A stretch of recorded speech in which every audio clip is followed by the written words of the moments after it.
Buon pomeriggio a tutti e benvenuti al nostro spazio delle ore 13 di approfondimento su vari argomenti. Vi presento subito i nostri ospiti di oggi. Sono Enrico Eva, direttore generale di Confartigianato Grazie Trieste. per l'invito. Buongiorno, ben arrivato. E anche abbiamo quest'oggi in studio un imprenditore, perché parleremo appunto della questione dell'edilizia, e quindi c'è con noi un imprenditore dell'edilizia che si chiama Maurizio Decli, presidente degli edili di Trieste. Grazie, buongiorno. Buongiorno, ben arrivato anche a lei. Dunque, si parla l'abbiamo scritto nel sottotitolo, dei problemi che può comportare quella che viene conosciuta come la patente a punti. In realtà si tratta di una patente a crediti, no? Per le ditte dell'edilizia. Allora, si parla di sicurezza sul lavoro, naturalmente, che è un tema delicatissimo e sul quale Confartigianato è sempre molto attenta, però quali sono le criticità? Lo chiedo subito a Enrico Eva. Norma, buongiorno a tutti, tema sulla quale Confartigianato, come ha detto correttamente lei, è sempre stata molto attenta e ci muoviamo con assoluto rispetto. Stiamo parlando di sicurezza sul lavoro e di infortuni sul lavoro, quindi la cosa deve essere gestita con assoluta consapevolezza. Detto ciò, ritengo che non possiamo, parlo da parte del governo, non possiamo agire su questa tematica con la pancia, ma dobbiamo agire con la testa, cioè sull'onda di tragici infortuni che purtroppo, e sottolineo molte volte la parola purtroppo, sono avvenuti. Tristemente vediamo che non è ancora crollata l'andamento della fase infortunistica. Abbiamo legiferato come tipicamente avviene in Italia, abbiamo legiferato inserendo un ulteriore adempimento burocratico a carico soprattutto come destinatari di piccole e medie imprese. E questa è la parte che su questo decreto rende Confartigianato perplessa, uso questo termine, perplessa sulla gestione di questo decreto, che manca ancora di decreti attuativi, però questo impatto ha reso, come prima lettura da parte nostra, un'assoluta perplessità. Vado a spiegare i contorni della norma per i telespettatori, per chiarire di cosa stiamo parlando. La patente a crediti, volgarmente chiamata patente a punti, più o meno ha una funzione similare, se facciamo un paragone con quella patente della macchina, cioè si partono con 30 punti, ad ogni violazione, in base al tipo di violazione, c'è una decurtazione di punteggio. Tu lavori parlo di imprenditore edile, finché hai edile, ma non solo edile, parliamo dell'intera cantieristica, non di tutte le imprese. Qua purtroppo parliamo di una circoscrizione di attività, quindi solamente di imprese che lavorano nella cantieristica, quindi principalmente edili, ma serramentisti, falegnami, elettricisti, idraulici, tutti quelli che accedono all'area cantiere, esattamente all'area cantiere. Si parte, dicevo, con 30 punti che sono assegnati, diciamo, d'ufficio a tutte le imprese, grandi, piccole, piccolissime, inclusi i lavoratori autonomi. Ad ogni violazione, a seconda della tipologia di violazione, c'è una decurtazione di punti. Puoi rimanere in vita come impresa, quindi puoi operare finché hai una risorsa di 15 punti. Se scendi sotto i 15 punti, l'impresa deve fermarsi. Si suppone dovrà fare corsi di formazione, non sappiamo con che tempistica, dove farli, con quali costi, ma nel frattempo l'impresa resta ferma. Il primo problema è: come pago gli altri lavoratori che sono di pertinenza dell'impresa, perché questi non possono accedere alla cassa integrazione, quindi questo diventerà un problema di non poco conto. L'impresa poi dovrà adeguarsi con corsi di formazione e quindi recuperare il punteggio che gli permette di ritornare ad esercitare l'attività di impresa. Questa è la parte che ci ha colto onestamente di sorpresa, come di sorpresa anche ci coglie un po' questo silenzio assordante che stiamo vedendo da parte dei media, ma oggi ringrazio l'emittente che mi ospita su questo spazio qua, da parte di molti soggetti che ritengo siano anche destinatari della norma stiamo assistendo a un silenzio forse immotivato, o forse un motivo effettivamente c'è, perché la norma ha, ritengo, lo definisco un'antipatia di fondo. Faccio un esempio: che siamo a Trieste, l'impresa straniera, l'impresa estera, slovena, croata, austriaca, qua vicino a noi, non è soggetta alla patente a punti. Quindi l'impresa estera può venire liberamente su questo territorio ad operare, ma dico di più: il committente italiano, l'impresa italiana potrebbe affidare in subappalto un lavoro importante, importantissimo, a un'impresa estera che lavorerebbe a Trieste, in centro della nostra città, senza la patente a punti.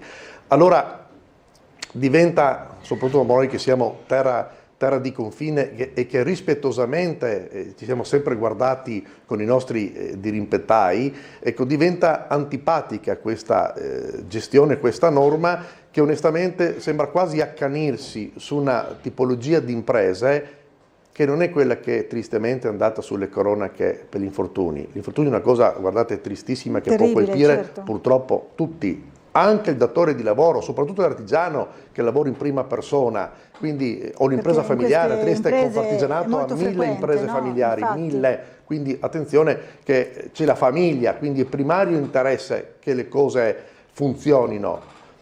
Allora, gestire questa patente con questi contenuti prettamente burocratici ci rende perplessi. Certo, e concludo, avremmo preferito, perché anticipo una sua domanda, ma proposta vostra, avremmo preferito una formazione, io mi spingo più là, una educazione che venga fatta nel cantiere da parte di ispettorato e azienda sanitaria, non repressiva, preventiva, quindi ci sta che ci siano dei formatori che circolino per i cantieri ad addestrare, a formare lavoratori e datori di lavoro, ci sta, perché i corsi, almeno da parte nostra, vengono fatti con periodicità, però ci sta che ci sia una prevenzione seria, bisogna disporre di risorse, di uomini, di mezzi e non legiferare forse con troppa fretta per dei tristissimi infortuni che sono avvenuti, tra l'altro avvenuti per la maggioranza dei casi nella contestualità di imprese che non sarebbero soggette all'obbligo della patente a punti. E ritengo che questo sia il commento finale dove tutti possono trarre le proprie conclusioni. Le conclusioni, quindi un approccio proprio diverso, un approccio più formativo e meno repressivo da questo punto di vista. Ma ritengo sia più utile a tutti, non aggiungermi equo, un adempimento ulteriore in più. Ritengo sia corretto proprio educare l'imprenditore, certo, anche perché, mi consenta, lo Stato ha spinto molto l'edilizia con incentivi economici di vario tipo, il 110%, il 90%, quindi ha spinto l'edilizia. Tu spingi, ma dall'altra parte non esiste una norma di accesso alla professione. Mi spiego, io e lei domani mattina di Camera e Commercio diventiamo imprenditori edili. Ed è assurdo, perché se tu ritengo che come Stato dovresti filtrare chi può diventare imprenditore edile proprio per i rischi che il mestiere comporta. Quindi siamo andati a legiferare sulla parte terminale dell'operazione, burocraticamente, ma nella parte primaria c'è la libertà d'impresa che non c'è nei parrucchieri, non c'è negli estetisti, non c'è negli impiantisti, non c'è in moltissimi, negli autoriparatori, nei carrozzieri, dove devi dimostrare che hai lavorato 5 anni precedentemente come operaio specializzato. Nell'edilizia, per assurdo, no. Non c'è questo. Allora riteniamo che non stiamo gestendo una norma coerente. Coerente, quindi sentiamo anche la voce dell'imprenditore, no? Del settore dell'edilizia, sì, Maurizio Decli, presidente dell'Edilizia Trieste, sempre nell'ambito appunto di Confartigianato. Allora si ritrova un po' in queste parole, no? del direttore generale. Assolutamente. Come premessa volevo esprimere a nome della categoria il nostro profondo cordoglio e vicinanza alle famiglie delle vittime degli ultimi incidenti tragici, certo, e anche alle famiglie degli infortunati. Condivido che questa iniezione di burocrazia ulteriore non aiuterà le piccole imprese allo sviluppo della prevenzione, come ha detto il nostro segretario, bensì potrà assolutamente assommarsi ai 200 adempimenti che abbiamo oggi per l'apertura anche di un cantiere minore. E la sensibilità delle piccole imprese verso il tema degli infortuni, verso il tema della sicurezza è molto alta, le assicuro, perché giustamente il titolare stesso che coordina, dirige e porta avanti il lavoro è il suo stesso interesse mantenere questo tipo di attività il massimo possibile efficiente ed efficace. Quello che si propone, quello che la categoria propone, è di efficientare un sistema di controlli preventivi come era nel passato, quindi nulla di nuovo, assieme alle stazioni di categoria che sono le uniche che diffondono la cultura della sicurezza nel mondo dell'imprenditorialità. Sfrondare questo tsunami normativo, quindi rendere più snelle le procedure, cercare di semplificare il massimo, e in questo senso noi con la firma del rinnovo del nostro contratto nazionale edile del settore abbiamo introdotto una figura del mastro artigiano, il quale ha la possibilità di fare la formazione pratica in cantiere ai propri dipendenti certificata. Non è un obbligo, ma una facoltà. È un qualcosa che magari c'era già nel tempo passato, esatto, ma aggiornato quindi ai cercare tempi di moderni, una compliance attraverso gli strumenti che noi abbiamo per poter, diciamo, lavorare assieme agli ispettori, ai corpi di polizia, a coloro che sono preposti alla sicurezza, perché noi stessi non abbiamo interesse, perché il sistema di sanzionatorio è molto importante. In questo caso qua le multe vanno dai 6.000 a 12.000 euro e raccomandiamo a tutti che entro il 1° ottobre, a seguito dell'emanazione di decreti che saranno successivamente emanati dal Ministero, di attivarsi prontamente e anche per lavori minori o anche che si ritiene più semplicistici, di non trascurare assolutamente la parte documentale, ma soprattutto associata alla vera sicurezza pratica nel cantiere. Enrico Eva, dalle parole dell'imprenditore si capisce anche che c'è un appesantimento, no, ulteriore di burocrazia, di cui sicuramente non si sentiva il bisogno non soltanto nel settore edile, un po' dappertutto. La proposta che fate voi invece è proprio di qualcosa che riguarda l'ingresso proprio alla professione, no, al poter operare sul campo. Potreste essere voi come, diciamo così, garanzia, come ovviamente categoria, no?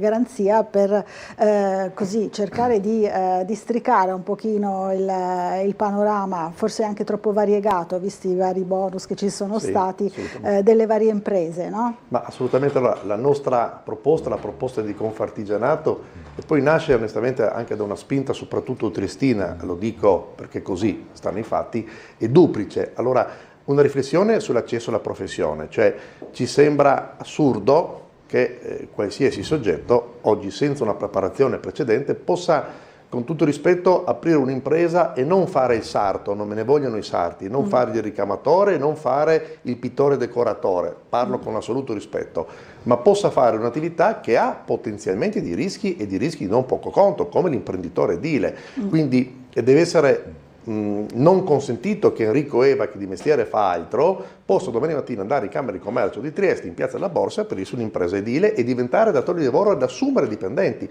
perché non ho la capacità, ma ritengo che questo sia assolutamente spiegabile. Quindi noi oggi ci stiamo stressando per legiferare come gestire la parte infortunistica, che è una parte, come ha detto l'imprenditore qua con me, che ha la corretta sensibilità, è una parte assolutamente giustissima e fondamentale, però stiamo parlando di come gestire una cosa che è nata male. Noi vorremmo che la cosa non nasca male, quindi ritengo che come per l'autoriparatore e per il carrozziere uno deve avere una certa professionalità, deve aver fatto 3 anni negli ultimi 5 di operaio specializzato e quindi accede alla professione, mi sembrerebbe corretto copiare la norma che esiste sull'autoriparazione o sugli impiantisti, elettricisti ed idraulici che hanno la stessa tipologia perché toccano impianti a gas o impianti elettrici, ma l'edile tocca tutto, quindi ritengo sotto gli occhi di tutti che è sicurezza per tutti noi che ci sia un accesso alla professione.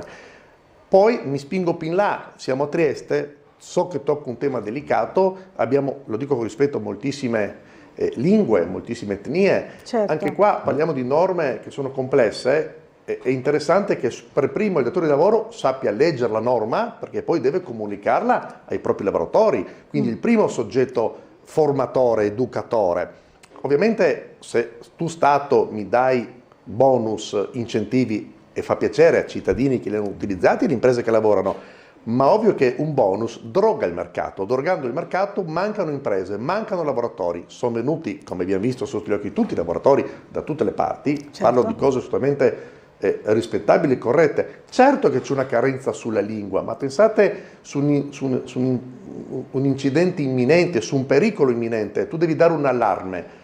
In che lingua dai l'allarme finché sia compreso? Allora parliamo di cose assolutamente molto, molto delicate che oggi qua non le risolviamo. E che riguardano poi anche il nostro caso particolare, un po' tutta Italia, però proprio il caso triestino, la concentriamo su Trieste perché abbiamo una differenza rispetto a quando siamo a Bologna.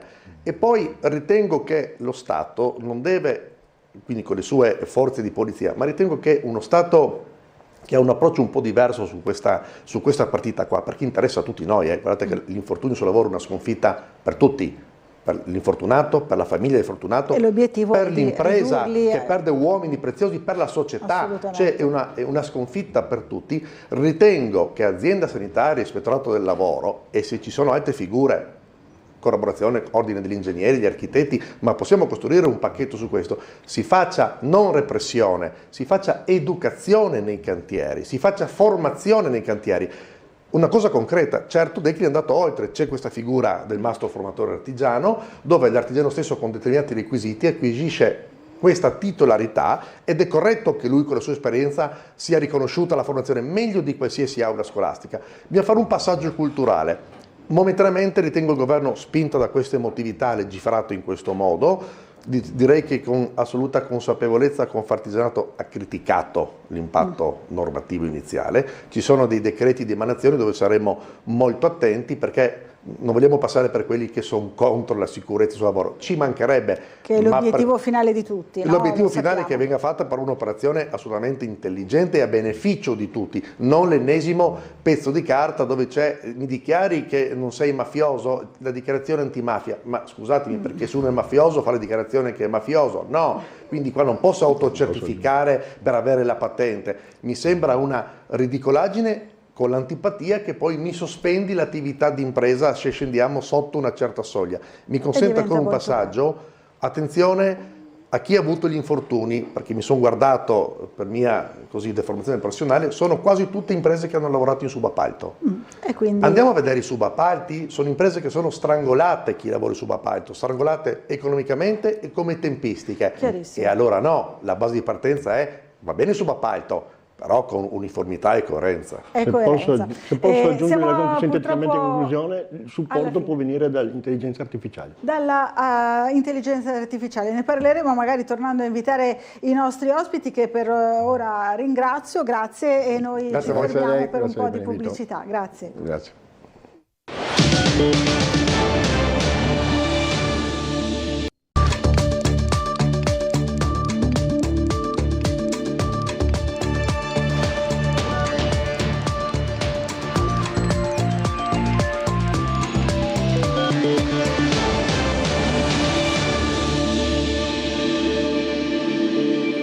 Buon pomeriggio dal telegiornale di Tele4, una nuova prestigiosa e pionieristica acquisizione dunque per il gruppo Media Nord-Est, che si aggiudica il 21,71% delle quote di Mediapason, società editrice delle televisioni più importanti della Lombardia e Piemonte. I dettagli nell'intervista all'ingegnere Filippo Iannakopoulos. Ingegnere Iannakopoulos, amministratore unico delle reti del gruppo Media Nord-Est, è un'acquisizione che fa molto rumore questa. Beh, è un consolidamento del settore dell'emittenza locale a livello nazionale.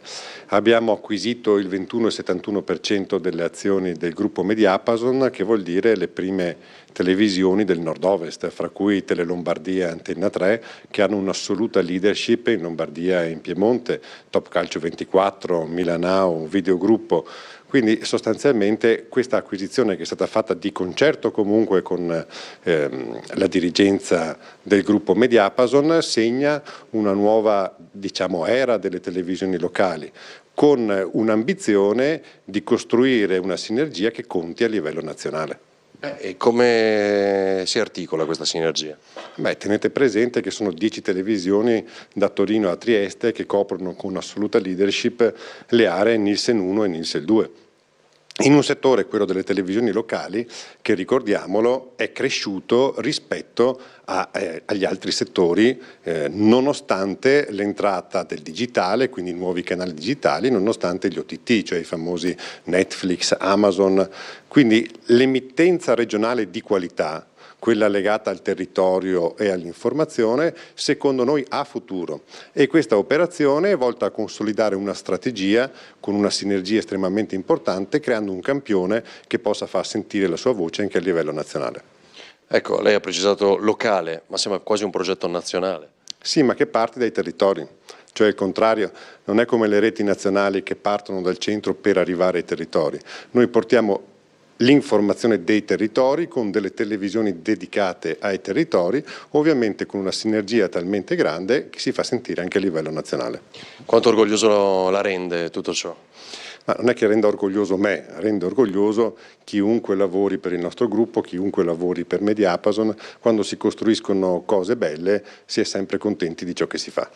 Trova un'altra Antena 3, mentre la nostra Antena 3 è la prima televisione locale d'Italia. Sì, lei tenga conto che Antena 3, come la nostra Antena 3, diciamo, ha 40 anni, anche l'Antena 3 Lombardia ha 40 anni, Tele Lombardia sta compiendo 50 anni, cioè stiamo parlando di televisioni assolutamente storiche che hanno segnato un pezzo della storia del nostro paese. Passiamo ora alla cronaca, nuova maxi rissa notturna fra stranieri in via Sette Fontane, ieri notte innescatasi poco prima in piazza Perugino, un ferito trasportato all'ospedale in ambulanza tra i protagonisti dell'episodio violento e alle stelle ormai l'esasperazione dei residenti in zona che 2 notti fa hanno lanciato uova addosso ai protagonisti di un altro alterco, ma vediamo subito il servizio di Marco Stabile. Insomma qua, scusate il termine, qua i miei pieni tutti quanti, che non è possibile che anche il questore non arrivi a fare niente in sta piazza. Il teatro dello scontro fra stranieri che esaspera i residenti è sempre lo stesso, quel tratto di 200 metri che va da piazza Perugino al bar Queen di via Sette Fontane. Poco dopo le 23:30 di ieri, l'ennesima rissa che ha svegliato l'intero rione. Stanotte verso le 11:30, 11:40 e la solita gente, quindi c'è i lori fra egiziani, neri e tutto quanto, e si è cominciato a bastonare in piazza e dopo un po' comincia a spostare il civico 12, che è un bar là, e finirà di picchiarsi anche là. Dopo è intervenuta l'automedica, l'ambulanza, 2 pattuglie dei carabinieri e la gente dalle finestre che si sentiva zigar forte e che doveva finirla, basta. Al netto dei dettagli sulle nazionalità dei contendenti, il 118 conferma l'intervento sul posto di ambulanza e automedica. Alcuni fra i coinvolti a quanto pare hanno rifiutato le cure. Solo un giovane è stato ricoverato all'ospedale di Cattinara per contusioni e ferite superficiali. Nel frattempo l'ennesima protesta dei residenti dalle finestre, stavolta limitata ai basta o ai non ne possiamo più. 2 sere fa invece si era passati alle vie di fatto. Niente, l'altra sera la gente che vedemmo che trovava le uova verso sta gente qua, uova, acqua, anche là dopo sono intervenute di nuovo altre 2 pattuglie dei carabinieri e niente, ogni sera così qua. Non sembra bastare dunque il rafforzamento dei pattugliamenti di polizia e carabinieri e addirittura la presenza della camionetta dell'esercito in piazza Perugino, tanto che il nostro telespettatore spiega come si auspichi addirittura che Diciamo noi, al limite ciò che la recinti come già in pubblico. Al netto dei suggerimenti si profilano nuovamente tempi duri per il disco bar Queen di via Sette Fontane, teatro dell'ennesimo episodio violento. In effetti l'esercizio pubblico era già stato chiuso dal questore per 12 giorni nel febbraio scorso a seguito di un'altra rissa in stile Far West. Non si esclude che il locale, che riporta anch'esso le ferite dell'ultimo scontro, subisca nuove pesanti conseguenze. Investimento di 2 pedoni questa mattina sulle strisce pedonali a Barcola, i 2 trentenni sono stati portati a Cattinara con l'ambulanza, illeso invece il conducente del mezzo. Vediamo. Investiti sulle strisce pedonali mentre attraversavano la strada sul lungomare di Barcola all'altezza del Pane Quotidiano. L'incidente è accaduto questa mattina alle 7:10 e ha visto coinvolti 2 pedoni di 30 e 38 anni e l'89enne conducente di una vettura Opel Mokka che transitava in direzione Sistiana. I 2 uomini stavano attraversando il viale Miramare proprio all'altezza del noto locale quando è sopraggiunta l'automobile condotta dall'anziano che non si sarebbe accorto di loro investendoli. I 2 sono stati immediatamente soccorsi dai sanitari del 118, intervenuti con un'ambulanza che li ha trasportati rapidamente al pronto soccorso dove sono stati tenuti in osservazione. Secondo quanto riferito dai soccorritori, le loro condizioni non sarebbero gravi. Illeso ma sotto shock il conducente dell'auto. Sul posto per i rilievi è intervenuta una pattuglia della polizia locale. Fortunatamente a quell'ora del mattino non c'era molto traffico nella zona di Barcola, pertanto la circolazione non ha risentito molto dell'incidente. E per gli aggiornamenti ci colleghiamo subito con la polizia locale, abbiamo al telefono l'ispettore Schillani, buongiorno, cosa ci racconta della situazione e quali sono le segnalazioni? Sì, buongiorno a tutti i telespettatori, la situazione adesso è rientrata nella normalità, il traffico è scorrevole nella norma stagionale. Al momento non abbiamo interventi in atto degni di nota per quanto riguarda la viabilità. Per quanto riguarda i lavori, sempre rimanendo in zona Viale Miramare, continuano i lavori che sono in Viale Miramare altezza del civico 65, quindi tra l'ex stazione dei vigili e il cavalcavia ferroviario. Sono lavori di segnaletica, siamo sul posto, per la viabilità potrebbero esserci dei rallentamenti in zona. Inoltre è stata chiusa la via Cisternone, siamo nel rione di Gretta, quindi appunto da salita di Gretta fino a via Renzone la strada è stata chiusa per un problema di un dissesto del manto stradale. Stanno operando i tecnici, adesso vediamo se in giornata si riuscirà a riaprire l'arteria o se no entro domani speriamo di poter riaprire la viabilità. Ricordo ancora che ci sono dei lavori nella grande viabilità triestina, strada statale 202, al chilometro 4 in direzione Venezia, quindi tra lo svincolo di Valmauro e Via Herrera ci sarà un restringimento di carreggiata, si transita in unica corsia, questo avverrà sia oggi che domani.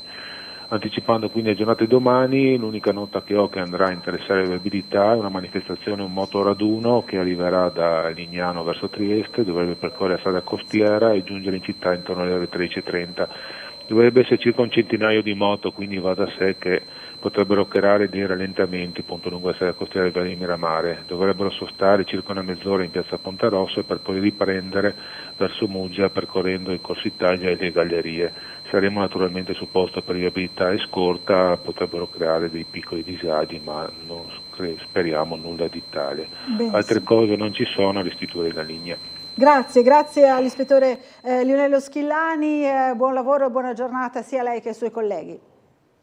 Allora, noi andiamo avanti e ora parliamo invece del mondo del lavoro e della situazione di Varsila. Oggi c'è stato un incontro di coordinamento tra Varsila, sindacati e MSC, che lo sapete dovrà rilevare l'azienda di Bagnoli, lo stabilimento di Bagnoli della Rosandra. Ci colleghiamo per sapere come sta andando, come è andato, se è finito, lo chiediamo subito in diretta a Marco Stabile. Buongiorno Marco. Buongiorno Laura, buongiorno ai telespettatori di Tele4. Questa mattina coordinamento tavolo tra i sindacati confederali, Varsila Italia ed anche MSC. Nella prima parte della riunione proprio con i rappresentanti di Varsila Italia c'è stata anche qualche momento di tensione relativamente alle posizioni delle persone che passeranno o non passeranno da Varsila al futuro di MSC. Pare ballino una trentina di unità, una trentina di lavoratori sui quali faremo maggiore chiarezza nel TG della sera, ma ci sono stati momenti, non dico di scontro, ma comunque di duro confronto nel corso dell'assemblea, in particolare tra i sindacalisti triestini, in particolare Canidisec della CISL e ai rappresentanti di Varsila Italia. Quanto al resto continuano le interlocuzioni tra Varsila Italia e MSC. Ieri l'ultimo incontro tra di loro per discutere la convivenza all'interno dello stabilimento, perché Varsila comunque manterrà una parte del capannone. Si parla di un affitto di lungo periodo tra i 5 e i 10 anni, dovrebbero raggiungere un accordo le due entità tra la fine di maggio e i primi di giugno. Da parte sindacale si è chiesto che al prossimo incontro venga illustrato un piano industriale che non sia quello già presentato in un primo momento, ma uno più dettagliato che possa scaturire dalla firma di un ipotetico accordo di programma che traguardi oltre il 2025. Tutte le voci questa sera nel TG di Tele4 alle 19:30. Grazie a Marco Stabile. Allora, tutte le informazioni questa sera nel telegiornale delle 19:30. Noi andiamo avanti, parliamo degli sgomberi dell'Ater. Allora, 2 uomini denunciati per occupazione abusiva e danneggiamento e una decina di alloggi recuperati e messi in sicurezza. È l'esito di un'operazione congiunta fra Polizia Locale e Ater a contrasto dell'abusivismo. Venerdì scorso all'alba il nucleo di Polizia Giudiziaria e il nucleo interventi speciali insieme a personale dell'Ater hanno eseguito una serie di controlli in numerosi appartamenti di via Grego, familiarmente conosciuta come le Case dei Puffi, e in altri complessi nel rione di Borgo San Sergio. In molti appartamenti hanno trovato tracce di bivacchi. In un'abitazione sono stati intercettati 2 occupanti abusivi, 2 uomini, poi denunciati a piede libero per occupazione abusiva di immobile e danneggiamento. Al termine delle operazioni hanno abbandonato l'alloggio. Gli appartamenti verificati sono circa 10, 2010 e sono stati chiusi e messi in sicurezza dagli operatori dell'Ater, permettendo all'ente quindi di avviare i necessari interventi di bonifica e di ripristino.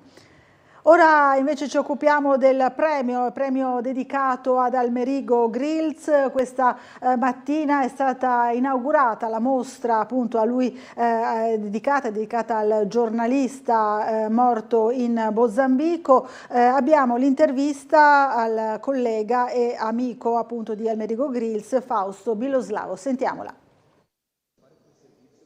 37 anni dopo la scomparsa sul campo di battaglia di Almerigo Grills in Mozambico il 19 maggio 1987, e ricordiamolo che è il primo giornalista italiano ucciso su un fronte di guerra in tempo di pace dopo il secondo conflitto mondiale, siamo arrivati finalmente alla prima edizione del premio dedicato a Almerigo Grills, ma che in realtà porta il suo nome, ma è dedicato soprattutto ai giovani, ai ragazzi sotto i 40 anni che vogliono continuare a fare questo mestiere, o meglio vogliono raccontare il lato oscuro dell'umanità dal campo, essere sul campo, magari anche con inchieste in Italia, magari anche solo con i disegni come disegnava Almerigo Grills. Siamo molto soddisfatti delle candidature e delle scelte che alla fine la giuria ha fatto, e prima fra tutti, questa l'abbiamo già annunciata, il premio speciale della giuria a Franco Di Mare.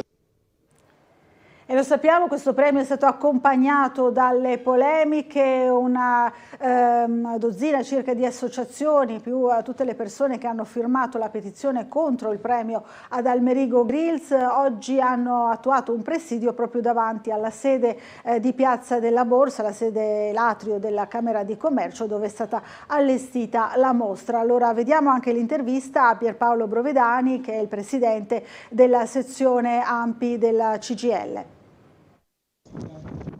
Non è una manifestazione oceanica e non volevamo farlo in un orario di lavoro, ma volevamo testimoniare con la nostra presenza l'inaugurazione che si sta svolgendo in Camera del Commercio, proprio per testimoniare il nostro dissenso e la nostra protesta a questa assuefazione di riabilitazione di figure legate sia al fascismo mussoliniano sia al neofascismo, come Almerigo Grills.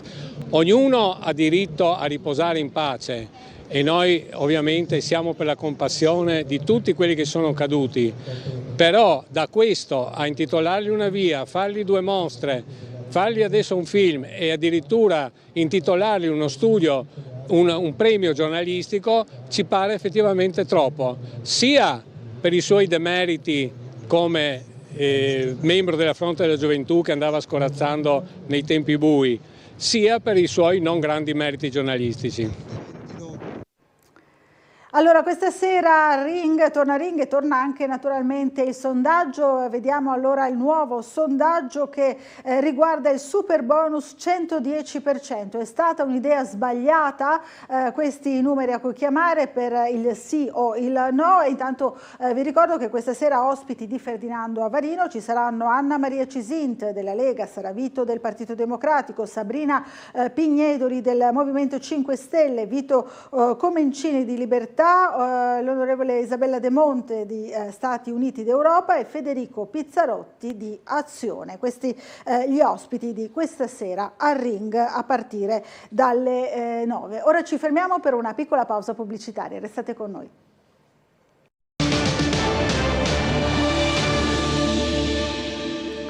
Bentornati in diretta. 500 ragazzi delle scuole di Trieste hanno incontrato la Polizia di Stato per l'iniziativa promossa dalla Questura insieme al Teatro Rossetti dal titolo Attori della legalità. Vediamo il servizio di Gianluca Paladini. La Polizia di Stato ha incontrato 500 ragazzi delle scuole secondarie di primo e secondo grado della provincia di Trieste, attori della legalità. Il titolo dell'evento è andato in scena al Teatro Rossetti. È una delle molte iniziative portate avanti dalla Questura del capoluogo regionale per sensibilizzare i giovani su tanti temi, ma anche per confrontarsi con loro in un incontro partecipativo dove i protagonisti sono proprio i ragazzi. Vogliamo coinvolgere i ragazzi, spiegare un attimino che osservando le regole si può vivere bene, che comunque loro sono il nostro, non solo il nostro futuro, ma sono già il nostro presente, e quindi vogliamo dare messaggi positivi, cioè spiegare un attimino come bisogna comportarsi, che cosa è il significato delle regole, ma soprattutto li vogliamo far sentire protagonisti, perché per questo abbiamo chiamato questa iniziativa Attori della Legalità. Non siamo venuti qua a fare lezione, siamo venuti a parlare con loro e speriamo in una loro interazione. Devono capire che le forze dell'ordine possono essere per loro, e lo sono assolutamente, un punto di riferimento, quindi noi siamo a loro disposizione, come siamo a disposizione dei cittadini, però questi ragazzi hanno bisogno di essere anche guidati nel loro percorso, quindi già ci sono le famiglie, ci sono i docenti, i professori, però noi se possiamo contribuire alla loro crescita lo facciamo molto volentieri. Per contrastare la violenza di genere, l'area Science Park apre in collaborazione con il GOAP il primo sportello antiviolenza di un ente di ricerca in Italia. Vediamo. L'anno scorso sono state 352 le donne che si sono rivolte al centro antiviolenza di Trieste, praticamente una al giorno. Dal 99 a oggi il GOAP, Gruppo Operatrici Antiviolenza e Progetti, attivo con la sede principale in via San Silvestro, ha aiutato quasi 6.000 donne. Per contrastare un fenomeno ormai strutturale anche a Trieste, Area Science Park attiva in via sperimentale uno sportello antiviolenza al campus di Padriciano e di Basovizza, il primo in Italia aperto da un ente di ricerca. Nasce da un incontro con il GOAP del centro antiviolenza. Abbiamo voluto un evento formativo e informativo, e dal titolo Conoscere il fenomeno per prevenire le discriminazioni, però non ci siamo voluti fermare lì. Non basta la formazione, l'informazione, non basta un evento, e quindi abbiamo voluto creare una struttura stabile per consentire alle dipendenti di Area Science Park e alle dipendenti delle aziende insediate, degli enti di ricerca insediati, di poter rivolgersi anche solo per formazione e informazione. Ascoltare le richieste d'aiuto delle donne è l'obiettivo dell'iniziativa, che parte già dalla prossima settimana. Lo sportello si potrà contattare via mail, per telefono o nelle sedi direttamente di Padriciano e Basovizza, dove saranno presenti negli orari d'apertura 2 operatrici GOAP. Noi usciamo già dai nostri uffici tantissimo per fare attività di formazione e sensibilizzazione, che per noi è un'azione fondamentale di prevenzione per lavorare rispetto al fenomeno, alla conoscenza del fenomeno della violenza contro le donne, e per sensibilizzare sia gli operatori della rete antiviolenza che le donne, perché più noi parliamo di questo fenomeno e più le donne si sentono meno sole. E Trieste si candida a ospitare la Dunata Nazionale degli Alpini 2029, ne abbiamo parlato insieme alle Penne Nere giuliane durante i preparativi per la partenza della Dunata di quest'anno, invece, che si terrà a Vicenza. Vediamo. Al comando dei nostri ufficiali caricheremo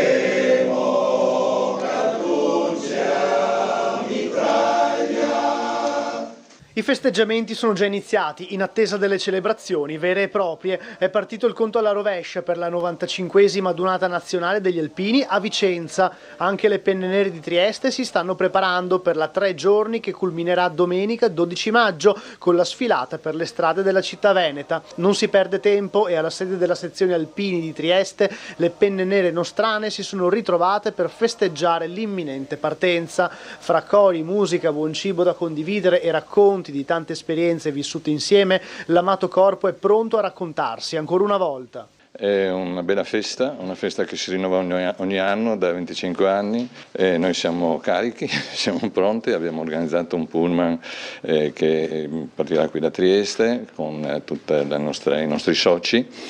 La Dunata è qualcosa che così ci accomuna un po' tutti, ci si ritrova in tanti, sono soci, sono persone di tutte le estrazioni sociali e di tutte le credenze politiche anche, diciamolo, insomma, per cui è veramente una comunione di intenti e di fare alla fine.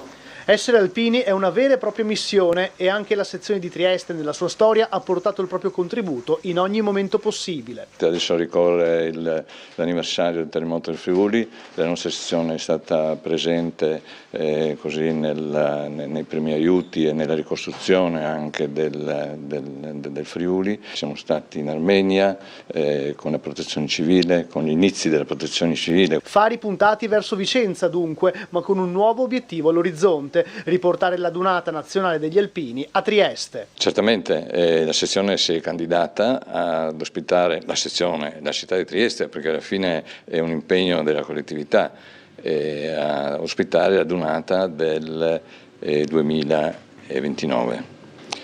In occasione del 75esimo di ritorno della città di Trieste all'Italia. Sarebbe una grande emozione se fosse confermato, no? Certamente, abbiamo già l'imprimatur del Comune e della Regione scritto, per cui insomma l'impegno c'è, dipende tanto da quello che la sede nazionale deciderà.